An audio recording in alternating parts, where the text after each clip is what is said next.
ఒక్కసారి కొమ్మూరి గోల్డ్ కి కాల్ చేయండి. తాకట్లో ఉన్న మీ బంగారాన్ని విడిపించి మార్కెట్ ప్రైస్ కి వాళ్ళు కొనుక్కుని మిగతా డబ్బులు మీకు ఇచ్చేస్తారు. హాయ్, వెల్కమ్ టు మనం టీవీ. మనం టీవీ ఉన్నది మన కోసం. నేను మీ జర్నలిస్ట్ మనోజ్. నిన్న విజయమ్మ ఒక ఎమోషనల్ లెటర్ రాశారు. ఎవరు ఆస్తులు వాళ్ళకి ఇచ్చేయాలి యాజ్ పర్ ఎంఓయూస్ అని చెప్పి. సో దానికి ఇప్పుడు వైసీపీ మాజీ ఎమ్మెల్యే రాచమల్లు శివప్రసాద్ రెడ్డి కౌంటర్గా ఒక ప్రశ్న పెట్టారు జగన్మోహన్ రెడ్డి గారిని సమర్థిస్తూ. మరి అసలు డైరెక్ట్గా విజయమ్మే మాట్లాడిన తర్వాత సో కాల్డ్ ఎమ్మెల్యేస్ వచ్చి మాట్లాడటం ఎలా చూడాలి? సో మాట్లాడదాం. మనతో పాటు జాయిన్ అయ్యారు ప్రముఖ పొలిటికల్ అనలిస్ట్, సీనియర్ జర్నలిస్ట్ కట్ట కార్తీక్ గారు. నమస్కారం అండి. నమస్కారం. విజయమ్మే బయటకు వచ్చి మాట్లాడితే, ఈ సో కాల్డ్ ఎమ్మెల్యేస్ బయటకు వచ్చి మాట్లాడితే ఇప్పుడు వైసీపీ వాళ్ళు ఎలా తీసుకోవాలి దీన్ని? ఇక్కడ రెండు కోణాల్లో చూడాలి మనం. ఒకటి, అసలు ఈ అంతపుర యుద్ధంలో న్యాయం ఎవరి వైపు ఉంది. రెండు, ఏ ఆస్తుల కోసం అయితే కొట్టాడుతున్నారో ఆస్తులు ఎలా వచ్చాయి. ముందుగా ఈ ఆస్తులు ఎలా వచ్చాయనేది మాట్లాడుకుందాం. 2004లో రాజశేఖర రెడ్డి గారు ముఖ్యమంత్రి కావటానికంటే ముందు రాజశేఖర రెడ్డి గారి ఫైనాన్షియల్ పొజిషన్ ఏంటి అంటే, బంజారా హిల్స్ రోడ్ నెంబర్ 2లో వాళ్ళకు ఒక ఇల్లు ఉండేది. ఆ ఇంటిని పీనలైజ్ చేయండి, నేను అమ్ముకోవాలి, అప్పులు కట్టుకోవాలి అని చెప్పేసి అప్పుడున్నటువంటి చంద్రబాబు నాయుడు గారి ప్రభుత్వానికి రాజశేఖర రెడ్డి గారు లెటర్ పెట్టుకున్నారు. లెటర్ పెట్టుకుంటే దాన్ని ప్రభుత్వం పరిగణలోకి తీసుకోవట్లేదు అని రాజశేఖర రెడ్డి గారు ఏకంగా కోర్టుకు కూడా పోయారు. నా ఇంటిని పెయినలైజ్ చేయించండి, దాన్ని అమ్ముకొని నేను అప్పులు కట్టుకోవాలి, నేను అప్పుల్లో ఉన్నాను అని. ఆ పరిస్థితి నుంచి 2004లో ముఖ్యమంత్రి అయిన తర్వాత ఆయన ఇంటిని ఆయనే పెయినలైజ్ చేసుకున్నారు. కాకపోతే అమ్ముకోలే, ఎందుకంటే ముఖ్యమంత్రి అయిన తర్వాత అమ్ముకోవాల్సిన అవసరం రాలే. అది దాంట్లో షాపింగ్ కాంప్లెక్స్ నడుస్తుంది ప్రజెంట్. తర్వాత ఒక్కసారిగా రాజశేఖర రెడ్డి గారి ఆస్తులు విపరీతంగా పెరిగిపోయాయి రాజశేఖర రెడ్డి గారు ముఖ్యమంత్రి అయిన తర్వాత. సరే, రాజశేఖర రెడ్డి గారు 2009 సెప్టెంబర్ 2వ తారీఖున ఆయన చనిపోయిన తర్వాత ఆయనకు సంబంధించినటువంటి అక్రమాస్తుల కేసులు, అంటే ఆయన అధికారంలో ఉన్నప్పుడు ఆయన అధికారాన్ని ఉపయోగించుకొని జగన్మోహన్ రెడ్డి ఎలా సంపాదించుకున్నారు అనేటువంటి విషయాలు బయటకు రావటం. ఆ జగన్మోహన్ రెడ్డి గారి మీద ఏకంగా 42,000 కోట్ల అక్రమాస్తుల కేసులు రావటం మనం చూసాం. సూట్ కేసు కంపెనీలు పెట్టి జగన్మోహన్ రెడ్డి ఏ రకంగా అక్రమాస్తులు సంపాదించాడు, అసలు ఈ కంపెనీలన్నీ ఎక్కడి నుంచి వచ్చాయి. సరే, ఈ కేసులు, అరెస్టులు, జైలు జీవితం ఇవన్నీ పక్కన పెట్టు మనోజ్. 2004కు ముందు ఇల్లు అమ్ముకునే పరిస్థితి నుంచి ఇన్నిన్ని కంపెనీలు, ఇన్నిన్ని మీడియా ఛానల్స్, ఇన్ని రకాల భూములు ఎక్కడి నుంచి వచ్చాయి ఆలోచించు.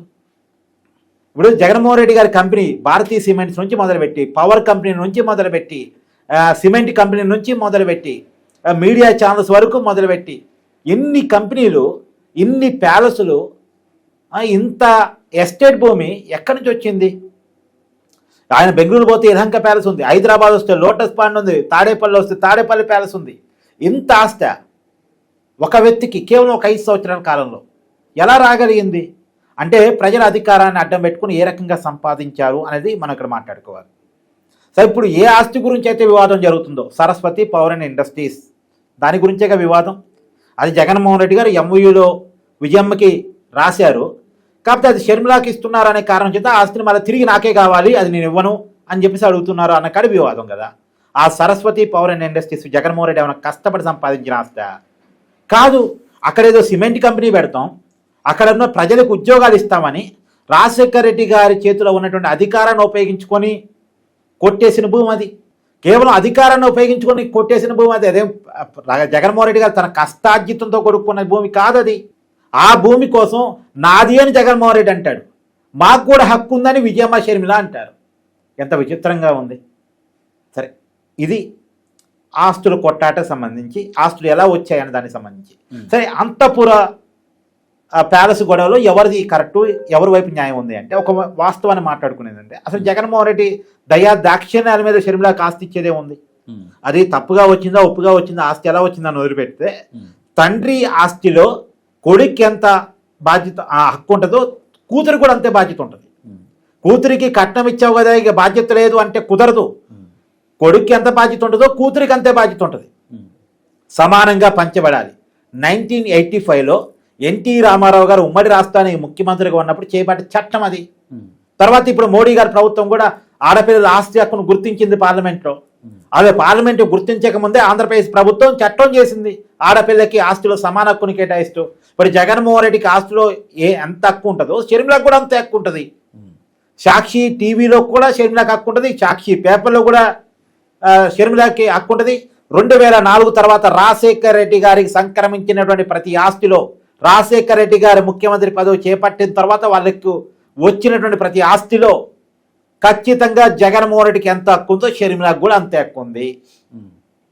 అది సరే. కానీ దీన్ని జగన్మోహన్ రెడ్డి గారు ల్యాగ్ చేయడాన్ని వైసీపీలో ఎలా అర్థం చేసుకోవాలి? అంటే తల్లికి, చెల్లికి, మేనకోడలకి, మేనల్లుడికి న్యాయం చేయనటువంటి జగన్ మళ్ళీ ఇప్పుడు జగన్ 2.0 పేరుతో కార్యకర్తలను దిశానిర్దేశం చేస్తూ ప్రతి ఒక్క అసెంబ్లీ కాన్స్టిట్యున్సీ ప్రజాప్రతినిధుల్ని, మాజీ ఎమ్మెల్యేలని, ఎమ్మెల్సీలని, ఈవెన్ కార్పొరేటర్లని వాళ్ళందరినీ పిలుచుకొని మాట్లాడుకుంటూ చాలా పెద్ద ఎత్తున ప్లాన్ చేస్తున్నారు. సో ఇలాంటి సందర్భంలో విజయం బయటకు వచ్చి మాట్లాడటం ఎలా చూడొచ్చు అంటారు వైసీపీ కార్యకర్తలు పర్టికులర్? అసలు ఈ వైసీపీ నాయకులు కూడా వీళ్ళు ఎప్పుడు జగన్మోహన్ రెడ్డి గారికి అండగా ఉన్నారని అంటే నేను అనేది ఏంటంటే అసలు ఫస్ట్ జగన్మోహన్ రెడ్డి గారి పార్టీ పెట్టేటప్పుడు వియ్యమ్మని రాజశేఖర రెడ్డి గారిని తర్వాత షర్మిలాని ఎలా మోసం చేశాడో పాయింట్ టు పాయింట్ చెప్పే ప్రయత్నం చేస్తారు.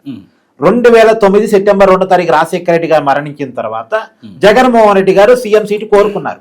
అప్పట్లో వచ్చిన విమర్శ ఏంటంటే రాజశేఖర రెడ్డి గారు బాడీని పక్కన పెట్టుకొని ముఖ్యమంత్రి పదవి కోసం ఎమ్మెల్యేలతో సంతకాల సేకరణ చేపట్టించాడు ఆ రోజు జగన్మోహన్ రెడ్డి అనేటువంటి విమర్శ ఉంది. సరే, ఆ విమర్శ కూడా పక్కన పెట్టేస్తే ఆ రోజు ముఖ్యమంత్రి పదవి అయితే జగన్మోహన్ రెడ్డి బలంగా కోరుకున్నాడు. కానీ కాంగ్రెస్ అధిష్టానం ఇవ్వలే. ఎందుకు ఇవ్వలేదు అంటే జగన్మోహన్ రెడ్డి అప్పటికి తొలిసారి ఎంపీ మాత్రమే, 2009లో ఎంపీ. ఇప్పుడు ఎంపీకి ముఖ్యమంత్రి ఇవ్వాలంటే ఎంపీ పదవికి జగన్మోహన్ రెడ్డి రాజీనామా చేయాలి. అక్కడ పార్లమెంట్కి మళ్ళీ బై ఎలక్షన్ వస్తుంది. ఆల్రెడీ పులివెందులకి ఉప ఎన్నిక ఉంటుంది. మళ్ళీ జగన్మోహన్ రెడ్డి ఎమ్మెల్యే గాను ఎమ్మెల్సీ గాను ఎన్నిక కావాలి. ఇదంతా ఎందుకు ఇప్పుడు? అందులో నువ్వేమన్నా రాజకీయంగా ఎక్స్పర్టా? ఫస్ట్ టైం ఎంపీ నువ్వు, నీకు వయసు ఉంది, నువ్వు కొన్నాళ్ళు ఓపిక పట్టు, పార్టీలో సీనియర్స్ ఉన్నారు అని కాంగ్రెస్ అధిష్టానం చెప్పింది. కానీ జగన్మోహన్ రెడ్డి ఓపిక పట్టలేదు. సీఎం పదవి ఇవ్వనందుకు కాంగ్రెస్ పార్టీ మీద తిరుగుబాటు చేశాడు. ఎందుకు తిరుగుబాటు చేశాడు, సీఎం పదవిని ఎందుకు అంత బలంగా కోరుకున్నాడు అనేది తర్వాత కాలంలో మనకు అర్థమైంది. ఏంటి అంటే ఆయనకి అనేక అక్రమాస్తులు ఉన్నాయి, దాన్ని కాపాడుకోవాలంటే ముఖ్యమంత్రికి వచ్చి జగన్మోహన్ రెడ్డికి అవసరం, అందుకనే బలంగా కోరుకున్నాడు అని తర్వాత కాలంలో ఆయన అక్రమాస్తుల కేసులు 42,000 కోట్ల ఆరోపణలు చూసినప్పుడు జనానికి అర్థమైంది. సరే, ఏది ఏమైనా ఆ రోజు జగన్మోహన్ రెడ్డి కొత్త పార్టీ పెట్టుకోవడానికి సిద్ధమయ్యాడు. ఎవరికి జగన్మోహన్ రెడ్డి గారికి అండగా ఉంది? ఇదే తల్లి చెల్లి. వైఎస్ రాజశేఖర రెడ్డి గారు బతుకున్నంత కాలం వైఎస్ విజయమ్మ ఏనాడు రాజకీయాల్లోకి వచ్చిన వ్యక్తి కాదు. కానీ ఆ రోజు రాజకీయాల్లోకి వచ్చింది. జగన్మోహన్ రెడ్డి కోరిక మేరకు రాజకీయాల్లోకి వచ్చింది. రాజశేఖర రెడ్డి సానుభూతి జగన్ వైపు రావాలంటే ఖచ్చితంగా తల్లి బయటికి రావాల్సిందని జగన్మోహన్ రెడ్డి కోరుకున్నాడు. ఆడవాళ్ళు వచ్చి మాట్లాడితేనే సానుభూతి వస్తుందని చెప్పేసి వైఎస్ విజయమ్మని కోరుకోవటం, కొడుకు అలగ్గానే కొడుకు మీద ప్రేమతో రాజకీయాల్లోకి రావటం విజయమ్మ చేసింది. ఆ రోజు రాజశేఖర రెడ్డి గారు చనిపోయిన తర్వాత పులివెందులో ఉప ఎన్నిక వస్తే ఎవరు నిలబడ్డారు? ఉప ఎన్నికల్లో ఎమ్మెల్యేగా విజయమ్మ నిలబడింది. ఎందుకు?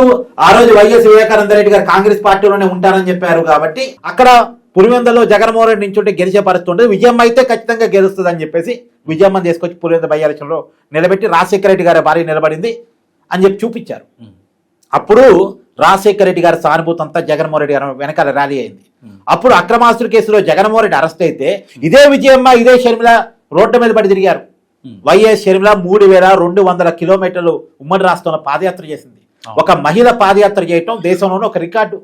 అది కూడా 1000 కిలోమీటర్లు. ఒక మహిళ అంటే చాలా ప్రాబ్లమ్స్ ఉంటాయి. ఆ ప్రాబ్లమ్స్ అన్ని పక్కన పెట్టి మరి ఆమె పాదయాత్ర చేశారు. జగనన్న వదిన బాణం అంటూ తిరిగారు. సో వాళ్ళు ఇప్పుడు నిజానికి 2011 నుంచి 2013 సెప్టెంబర్ 23 వరకు జగన్మోహన్ రెడ్డి జైల్లోనే ఉన్నాడు. 2014లో మొదటిసారి ఎన్నికలు జరిగినాయి. మరి ఆ జగన్మోహన్ రెడ్డి జైల్లో ఉన్నప్పుడు పార్టీ నడిపించింది ఎవరు? జగన్మోహన్ రెడ్డి సానుభూతిని తెప్పించింది ఎవరు? పార్టీ మొత్తాన్ని ముందుకి సానుభూతిని వెల్లువని క్రియేట్ చేసింది ఎవరు? ఇది విజయమ్మ శరీర ఘనత, జగన్మోహన్ రెడ్డి ఘనత కాదు. వీళ్ళు ఒక వరవడిని ఒక గ్రౌండ్ని క్రియేట్ చేస్తే జైలు నుంచి బయటకు వచ్చిన తర్వాత ఆ గ్రౌండ్ని జగన్మోహన్ రెడ్డి వాడుకున్నాడు. సరే, మన కొడుకేగా వాడుకుంటుందని విజయమ్మ అనుకుంది, అన్నేగా వాడుకుంటుందని షర్మిలమ్మ అనుకుంది. అందుకని జగన్ సీఎం గారు వీళ్ళు కోరుకున్నారు కాబట్టి. కానీ తీరా అసలు వీళ్ళనే బయటికి నెడతాడని అనుకోలే. ఇప్పుడు నేను ఇందాక చెప్పాను కదా, 2010లో రాజశేఖర రెడ్డి గారు చనిపోయిన తర్వాత వచ్చినటువంటి ఉప ఎన్నికల్లో వైఎస్ విజయమ్మ పులివెందుల ఎమ్మెల్యేగా ఉంది కదా. 2014లో ఎవరు ఉండాలి పులివెందుల ఎమ్మెల్యేగా? ఎవరు నిలబడాలి? సిట్టింగ్ ఎమ్మెల్యేగా ఉన్న విజయమ్మ నిలబడాలిగా. కానీ విజయమ్మ తీసిపోయి వైజాగ్ ఎంపీగా పంపించాడు. ఆ పులివెందుల ఎమ్మెల్యే సీటును తను తీసుకున్నాడు. అంటే సేఫ్ జోన్ సీటును తను తీసుకున్నాడు. గెలిచిద్దో గెలవదో అనుకున్నటువంటి వైజాగ్ ఎంపీ సీటు కాడికి విజయమ్మను పంపించాడు. అసలు కడప ఎక్కడా, వైజాగ్ ఎక్కడా? పులివెందులు ఎక్కడా, వైజాగ్ ఎక్కడా? ఎమ్మెల్యే ఎక్కడా, ఎంపీ ఎక్కడా? అసలు వైఎస్ విజయమ్మ ఆమె ఆ వయసులో ఎంపీగా గెలవగలిగిద్దా? గెలవగలిగే పరిస్థితులు ఉంటుందా? ఆమె రాజకీయాలు తెలుసా? నువ్వేం సేఫ్ జోన్ సీట్లో నుంచి ఉంటావు, తల్లినే వైజాగ్ పంపిస్తావు. ఏం కడప పార్లమెంట్ ఇవ్వచ్చుగా ఒకవేళ పులివెందులు నీకు కావాలనుకుంటే? కడపలో ఇంకో సీటు విజయమ్మకి ఇవ్వచ్చుగా, అసలు విజయమ్మని పులివెందులో పెట్టి ఇంకో సీటు తీసుకోవచ్చుగా. కాదు, విజయమ్మ గెలవద్దు. అప్పటికంటే సానుభూతి కోసం వాడుకున్నాడు. సానుభూతి క్రియేట్ అయింది కాబట్టి రాజశేఖర రెడ్డి గారి అభిమానంతో జగన్మోహన్ రెడ్డి గారితో కనెక్ట్ అయ్యారు కాబట్టి ఆ కాన్ఫిడెన్స్ వచ్చిన తర్వాత తల్లిని పక్కన పెట్టేదానికోసం ఒక్కసారిగా ఇవ్వలేనని చెప్పకుండా వైజాగ్ ఎంపీగా పంపించి ఓడించాడు. సరే, 2014 ఓడిపోయింది. మరి 2019లో కూడా ఎవరికి ఇవ్వాలి వైజాగ్ ఎంపీ సీటు? మళ్ళీ విజయమ్మకి ఇవ్వాలి కదా. 2019 ఎన్నికల్లో ఏ సీటు ఇవ్వలేదు. అంటే తల్లిని ఏ రకంగా మోసం చేశాడు చూడు. అంటే రాజశేఖర రెడ్డి గారు చనిపోయినప్పుడు పులివెందుల ఎమ్మెల్యేగా విజయమ్మ అయింది. తర్వాత 2014లో వైజాగ్ ఎంపీగా పంపించాడు. తర్వాత 2019లో ఏ సీటు ఇవ్వలేదు. తర్వాత పార్టీ అధికారంలోకి వచ్చిన తర్వాత ఇంట్లో నుంచి నెట్టేశాడు.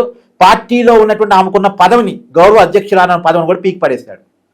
అంటే తల్లికి ఏ రకంగా జగన్మోహన్ రెడ్డి అన్యాయం చేశాడు చూడు. తర్వాత షర్మిలాకి, తర్వాత రాజశేఖర రెడ్డి గారిని చంపారు అని ఆరోపించినటువంటి రిలయన్స్ కుటుంబానికి సంబంధించిన పర్వీన్ నత్వానికైనా రాజ్యసభ సీట్ ఇచ్చాడేమో కానీ తన కోసం పాదయాత్ర చేసిన షర్మిలాకి మాత్రం ఇవ్వలేదు.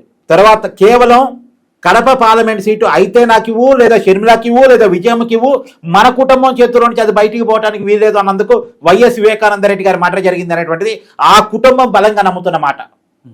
చివరికి రాజశేఖర రెడ్డి గారి పేరుని ఎలా వాడుకున్నాడు కూడా చెప్తా. అంటే విజయమ్మకి జరిగిన అన్యాయం, షర్మిలాకి జరిగిన అన్యాయం చెప్తున్నా కదా, రాజకీయంగా చెప్తాను, మళ్ళీ ఆస్తుల పరంగా కూడా కాదు. రాజశేఖర రెడ్డి పేరు చెప్పుకొని, అంటే చెట్టు పేరు చెప్పుకొని కాయలు అమ్ముకున్నాడు కదా. చెట్టు పేరు చెప్పుకొని రాజశేఖర రెడ్డి వైఎస్ఆర్ కాంగ్రెస్ పార్టీ, అంటే వైఎస్ఆర్ కాంగ్రెస్ అంటే వైఎస్ రాజశేఖర రెడ్డి కాంగ్రెస్ పార్టీ కాదు, యువజన శ్రామిక రైతు కాంగ్రెస్ పార్టీ. పార్టీ కూడా జగన్ది కాదు, శివకుమార్ అని ఇంకో వ్యక్తిది. ఆ పార్టీని ఈయన కబ్జా చేశాడు.